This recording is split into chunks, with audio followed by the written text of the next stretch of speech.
never sit in this rocking chair, but it's the one place in the living room where I feel like I get a pretty decent angle for a talking head shot. I mean, we've got the Christmas tree in the background adding some nice depth. We've got a nice practical light behind this wall, and I've got my key light here. I'm just trying to up the production value a little bit. Been geeking out about that over the last few days, so let me know what you think of this shot. But that is not what I'm going to be talking about in this video. In today's video, I'm going to talk about photography inspiration. I'm going to reference this book, and I'm going to talk about a place where I get a ton of great inspiration for my photography, and it's somewhere that I don't feel gets spoken about enough here on YouTube. So I just thought I'd share it with you guys. So when I was planning this week's video, I was hoping to get out over the weekend to do some photography, but we got absolutely battered by Storm Dara here in North Wales. We lost power for a couple of days. I couldn't turn on my computer to do any editing, and I couldn't turn on my light to do any filming, so we just kind of hunkered down. And for any of my UK friends watching, I hope you all managed to weather the storm safely. But during that period of hunkering down, I decided to sort of scroll through some comments on some previous videos, and I came across a comment about doing a tour of my photo books and a video about my photo book collection. And apologies, I can't remember who it was that left that comment, but thank you so much for the suggestion. I think that will make for a great video. If you would like to see a video on my photo books, then leave a comment down below. The collection is ever growing. But I thought I could take that concept one step further, because yes, I do get a ton of great inspiration from photography books, but it doesn't really just end at photography. That's why I want to talk about this book today, because I feel like as photographers, we want to get inspiration for our photography from looking at other photographs, because it's a sort of one-for-one medium, isn't it? It's like you want to do photography, so you look at photographs to get inspiration. But for me, I find inspiration in all sorts of different artistic disciplines, and I find it interesting when you try to, I guess, meld different artistic disciplines together. And that's kind of what I want to talk about today, because this book by Rob Pearcey is not a photography book. It's actually a landscape art book. Rob Pearcey is a landscape artist based in North Wales, or this book especially is based on the sort of landscapes of Eryri National Park, you know, and North Wales, which is where I like to shoot. So it's a bit of insight into our life. Obviously, I am a photographer, but my partner Alex, she is a painter, she's an artist. And I myself did art way back in high school, and I've always been really interested in art.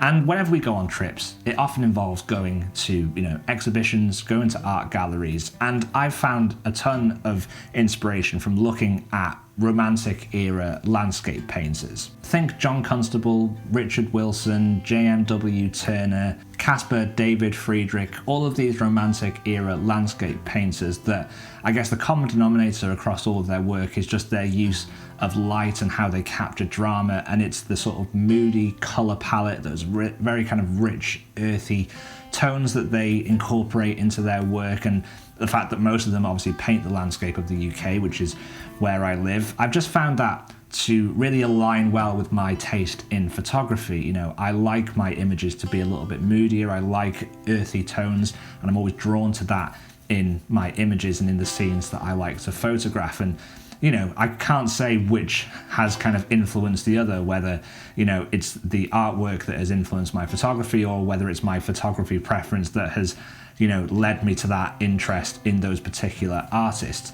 But I do feel like there is so much we can take away from looking at landscape artists, or any art form that kind of captures the world around us. So as I mentioned there, tonality and colour palette is something that really strikes me in a lot of Romantic era landscape art. It's just something that I feel like now that editing software is so powerful with, you know, Lightroom, Photoshop, Capture One, whatever it might be, because we have so much control over hue and saturation and luminance and split toning, there is just so much we can do in post to try and sort of manipulate and eke out these tones in our work. And for me personally, you know, editing is where I feel like my images really start to come to life, and it's how I can place my own sort of unique fingerprint on my work. And I appreciate that for some photographers, editing isn't a big part of the sort of process of making images. And, you know, because of that flexibility that we now have, by looking at landscape artists and seeing how they, you know, incorporate tonality and split toning and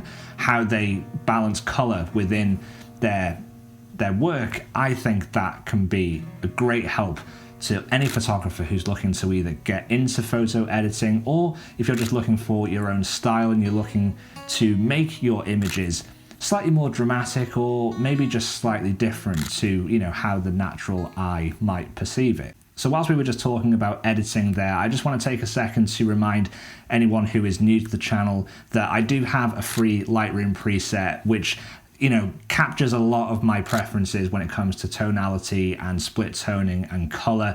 And that preset is absolutely free of charge. All you need to do is subscribe to my newsletter using the link in the description. You'll then get a free discount code so you can go over to my website and pick that up for free and, you know, use it as a good starting point to understand a bit more about color palette and color editing, and you can manipulate it and change that preset to kind of fit your own style.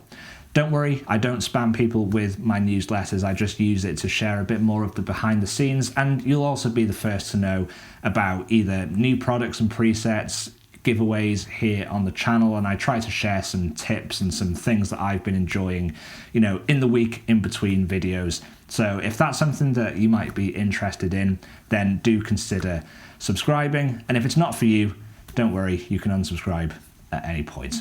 No hard feelings.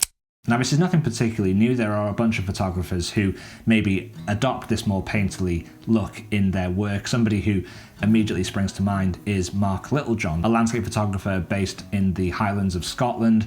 A lot of his images of the sort of natural landscape are edited in a way that is very reminiscent of this kind of painterly, romantic era style, you know, landscape. Now, as well as the tonality and color palette used by a lot of these romantic era landscape painters, something else that I find to be really valuable when looking at, you know, their work is how they can interpret composition. And I find that looking at artwork is a great way to learn about strong composition, because we have to remember that in photography we are confined to a certain degree by, you know, what is presented in front of us. And yes, you know, Photoshop aficionados might be happy to move things or clone things out, but when you're painting a scene, you have complete creative freedom. You know, if you don't want to include that tree, or if you want to remove that person, or if you want to move that tree, you know, 6 feet to the left to make that composition more balanced, then you can do that and nobody is any of the wiser. It's just that sort of, you know, artistic freedom, I suppose. And because of that, I feel like when you look at artwork from, you know, very, very established landscape painters, there is such a sense of balance in a lot of their compositions. And that is something that I think is invaluable for us to pay attention to and to learn from. Composition, I think, is definitely the hardest thing to perfect in photography. And perfect is maybe the wrong word, because, you know, I don't think it's ever something that can be truly perfected. It takes years and years and years to become even competent at, you know, finding compositions and finding balance within images. And if we're just looking at photographs to kind of learn from, then I think we're missing out on a wealth of knowledge from other mediums. So I definitely think that we can learn a lot from just looking at these very well balanced paintings. It's definitely something that, you know, this book is a great example of. You know, there's so many strong compositions in here that when I'm out in the field, especially, you know, in these sorts of places, it's always in the back of my mind. And I think that definitely leads to having a better understanding of what makes a good composition and having the ability to execute that. So if you're a photographer who's interested in shooting the outdoors, shooting landscapes, then I definitely think, you know, either go into some art galleries, looking for some exhibitions that are, you know, local to you, or just picking up, you know, some prints or some, you know, books from some landscape artists. I think it's definitely going to help you improve as a photographer, because I just feel the more places we can gain inspiration from, you know, the better and more well-rounded we will be as artists ourselves and as photographers. So I hope you found this video helpful. Again, apologies that I'm not out in the field and I'm not necessarily, sharing a lot of new photos in this video, but the storm this week has kind of scuppered the plans. But hopefully normal service will resume next week. Until then, do consider hitting the subscribe button if you aren't subscribed to the channel already. And if you enjoyed this video, do consider giving it a thumbs up to help it reach more people who might find value in this type of content. As always, I love to hear from you down in the comments, so let me know if you yourself are influenced or inspired by artists, by painters, and what other artistic disciplines do you feel have influenced your photography. It's always great to start the conversation down in the comments. As always, guys, thank you so much for watching. Thanks for all the support, and I will see you all next week for another video.